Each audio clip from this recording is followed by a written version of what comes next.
I'm a professional ballet dancer for a living, but I also do some modeling in my spare time. Last weekend, I was doing a latex shoot. Before anybody says anything, it wasn't anything fetish-wise. It was just a shoot that called for wearing more uncommon types of fabrics. My outfit was a black full-body catsuit, so think of a skin-tight garment that covers from neck to toe, including gloves. If you've ever put on a wetsuit, then you can probably imagine how much of a pain it is. It's a pretty in-depth process that involves lots of baby powder, a lot of sweat, and some less than ladylike stances. Dressing usually takes anywhere from 20 to 25 minutes start to finish. I always dread it, but can't argue with the results. Anyway, my boyfriend was in my dressing room as I was getting changed. He doesn't always come along for shoots, but I needed him that day because my car is being repaired and we needed to go somewhere afterwards. His one kinda annoying thing is that he talks to me while I'm getting changed even though I very politely asked him to let me do it in peace. If I'm just putting on a dress or something less complicated, it's not a problem. But with latex, you have to concentrate, seriously.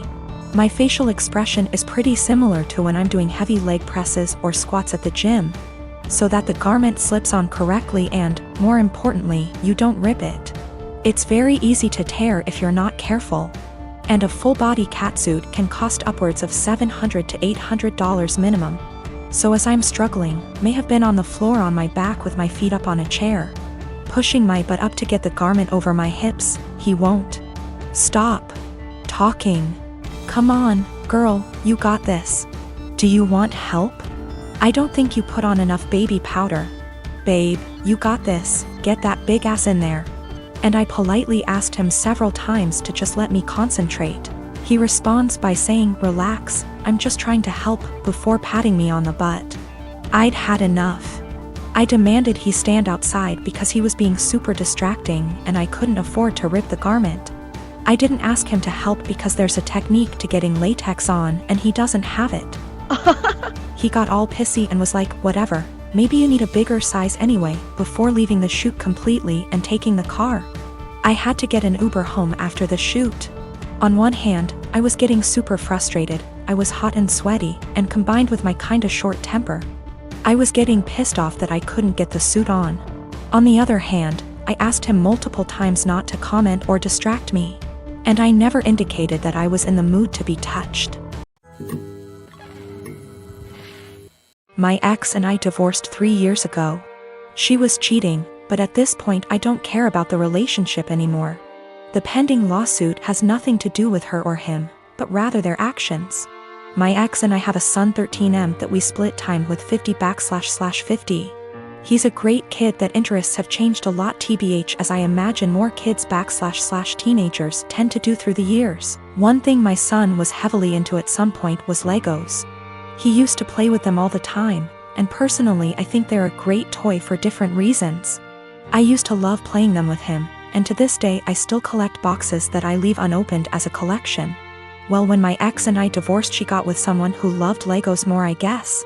From what I know, he loves making creations and building the sets in. I don't care. Seems cool. He does one thing I think is very weird. He uses crazy glue so the sets can't break or pieces can't be lost. It seems so weird to me. The issue is, I was out of town for all of 3 days last week for medical reasons, and my son wanted to get his PS4 so he could play it at his mom's. This isn't out of the ordinary at all, and he has a key, so he let me know he would be stopping over for it. I told him to have fun when I saw him on the entry camera. My wife's husband was with him, which was a no-no.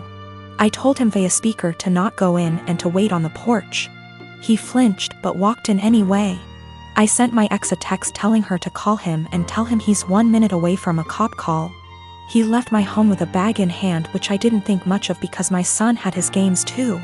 Well, my son texted me later that evening and said he didn't know it at the time, but he's pretty sure SD took some of my sets. These are all old sets and 2 are worth big money. When I got home I confirmed the missing sets and called my ex. She had no idea, but he admired he took them, but it was so son could have the sets to complete his collection. My son doesn't even like Legos anymore and told his mom he wouldn't steal from me. My wife asked how much it would cost to replace them, and unfortunately it's more than their savings. Actually, it would take their house down payment plus more. I told them if they didn't pay in 2 weeks I was suing and pressing charges. The price in the sets makes it a felony. My ex and her husband are saving for a house which would give my son more space when he's there. But those sets were going to help pay for his education someday or a home of his own. I filed the police report and have talked to a lawyer and we're moving forward with the suit. Everyone is calling me a joke because they are just toys, but I don't get it. They are worth real money. I'm not rich, guys. I needed those to help with my son's future, but again taking this money does deny my son things at his mom's house. I'm a 19-year-old F with 6 older siblings. My parents spent most of my childhood spending money they didn't have on my siblings, so by the time I hit my teenage years, I realized I was probably going to have to fend for myself financially when I turn 18. I started babysitting and doing odd jobs around my neighborhood when I was 14, and eventually got part-time jobs during the school year. By the time I was 16, I was working 3 jobs in the summer and 2 in addition to school. When my parents told me they couldn't pay for college, I'd already earned enough, along with scholarships, to be able to put myself through college and have plenty left over. I've continued to work during the school year, and have been able to make money during quarantine by tutoring online. The issue began a few months ago, when my eldest sister got married. My parents spent 30 grand on her wedding, taking out a second mortgage to do so.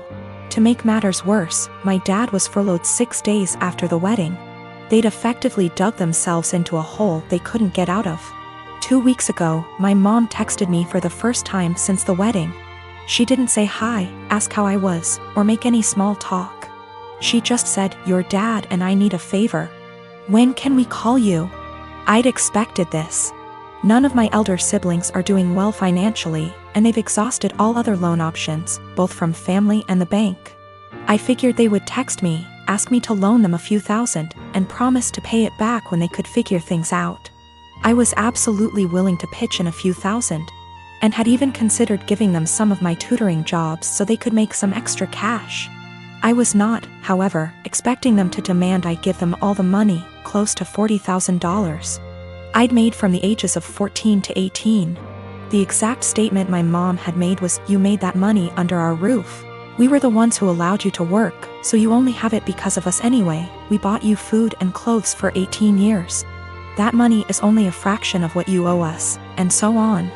I said that food, clothes, and shelter were the very minimum. It's what they signed up for when they chose to become parents. I didn't ask for any of it, etc. They responded by telling me that if it wasn't for them, I wouldn't have the life I have today. I said they were being ridiculous, and hung up.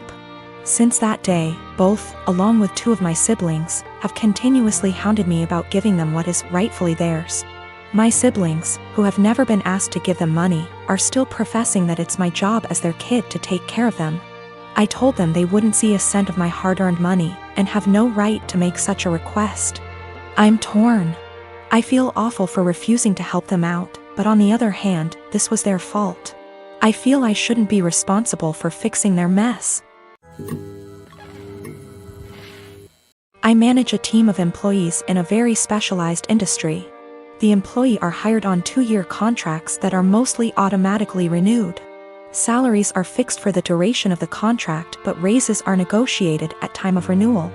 There are no non-competes. I have one employee, Sarah, who requested a meeting with me last week to discuss a possible raise. I informed her that it is a little early as her contract won't expire until Jan, and I would be happy to discuss it in November. She told me she would like to discuss it now as her current salary does not reflect the amount of work she is doing. So I set up a meeting with her on Friday and told her I will hear her out. To her credit, she gave well-thought-out presentation listing the average salary in her field, the extra responsibilities she had to take on, and the extra revenue she was able to generate, etc. In the end, she asked for a 19% raise to stay on. This was a substantial jump, but I thought she made some good points and, with inflation being what it is, I can sell it to the managing partner that we are locking down a good employee for 2 more years. After the presentation, I told her I will just approve the raise and talk to the managing partner about starting her new contract early. Since the only things we are changing are the salary numbers, we can have the new contract ready for her to sign by Tuesday. She seemed very surprised that I did not try to negotiate and looked a little shell-shocked that the meeting was over so quickly. So anyways, I spent the entire weekend selling the raise to the partners and harassing legal to get the documents ready. However, when I gave her the documents to sign this morning, she asked for another meeting to discuss salary. She informed me that after doing more research over the weekend, her pay is still not reflective of all the work she is doing. At this point, I got pretty annoyed and told her that we can discuss in 2 years.